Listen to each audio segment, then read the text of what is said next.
Bienvenue dans ce décryptage d'un texte profondément intime et franchement bouleversant, intitulé « Le prix du sacrifice et l'éveil de la force interne ».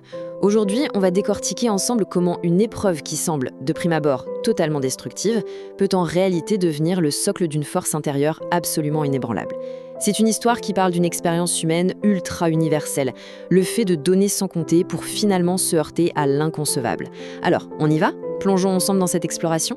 On commence tout de suite avec cette phrase d'ouverture qui, honnêtement, fait l'effet d'un électrochoc. La personne que j'aidais le plus est celle qui m'a détruit. C'est une réalisation dévastatrice et c'est le point de départ de notre réflexion.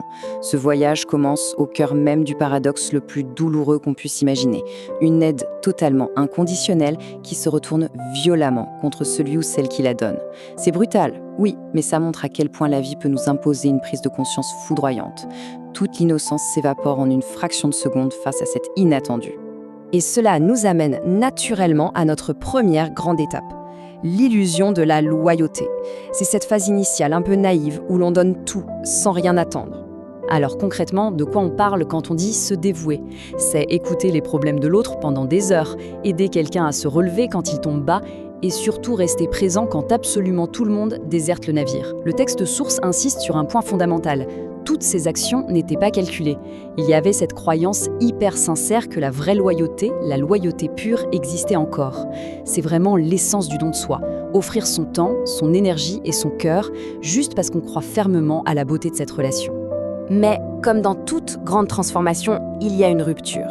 Voici la deuxième phase, le choc de la trahison. Et son réveil, disons-le, particulièrement glacial.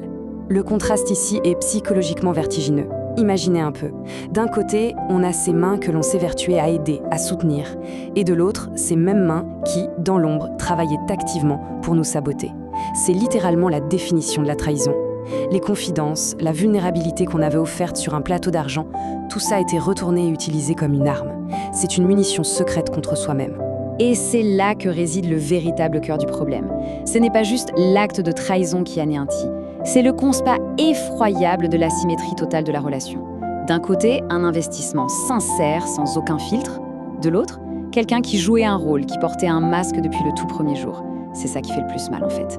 La réalisation glaçante que cette relation, qu'on croyait si vraie, n'était finalement qu'une simple pièce de théâtre. Une claque de cette ampleur, forcément, ça secoue. On entre alors dans la phase de questionnement, cette période où l'on cherche désespérément à donner du sens au chaos. Pourquoi moi ? C'est court, c'est direct, et c'est chargé d'un poids émotionnel écrasant. Quiconque a déjà traversé ce genre de tempête connaît ce vertige absolu. C'est une question qui résonne face à l'injustice pure. Pourquoi, en ayant agi avec une telle bienveillance, on se retrouve soudainement sur le banc des victimes ? Et bien sûr, cette question est toujours, mais alors toujours suivie de celle-ci. Qu'est-ce que j'ai fait pour mériter ça ? C'est dans la nature humaine. On veut de la logique, on cherche des relations de cause à effet à tout prix. On se lance dans une auto-analyse presque punitive, persuadé qu'on a dû faire une erreur quelque part. Alors que, soyons clairs, la seule véritable réponse, c'est que la bienveillance a tout simplement eu la malchance de croiser la route de la toxicité. Mais attention, c'est exactement dans ce gouffre que la magie de la résilience opère. On arrive au changement de perspective, le véritable tournant de l'histoire.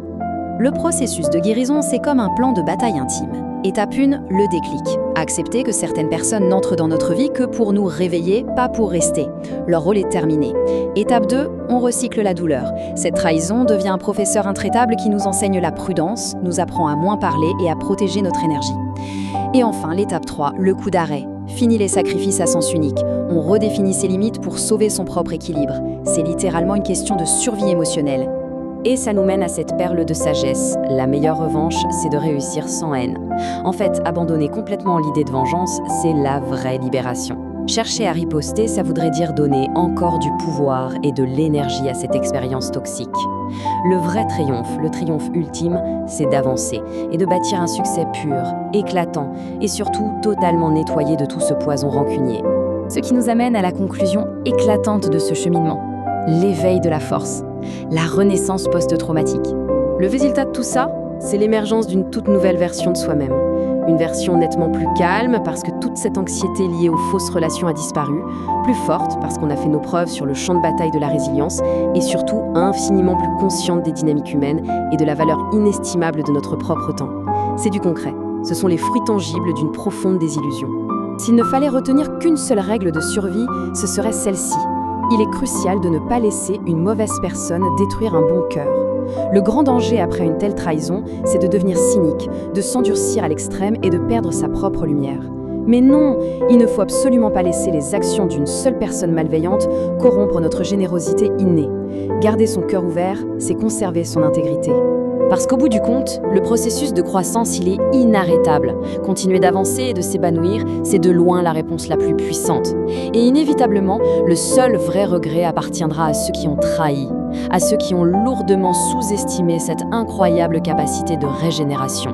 C'est une forme de justice naturelle. Elle est silencieuse, oui, mais avec le temps, elle est implacable. Pour clôturer ce décryptage, on va se poser une dernière question, histoire de prolonger la réflexion. Comment une douleur aussi profonde peut-elle devenir l'ultime catalyseur de notre force personnelle? Ce qu'on a vu aujourd'hui nous prouve que même les injustices les plus terribles cachent le code source d'une évolution phénoménale. C'est une magnifique preuve de la capacité humaine à s'adapter et à forger une version toujours plus indomptable de soi-même. Un grand merci d'avoir suivi cette analyse et à très bientôt pour une nouvelle exploration.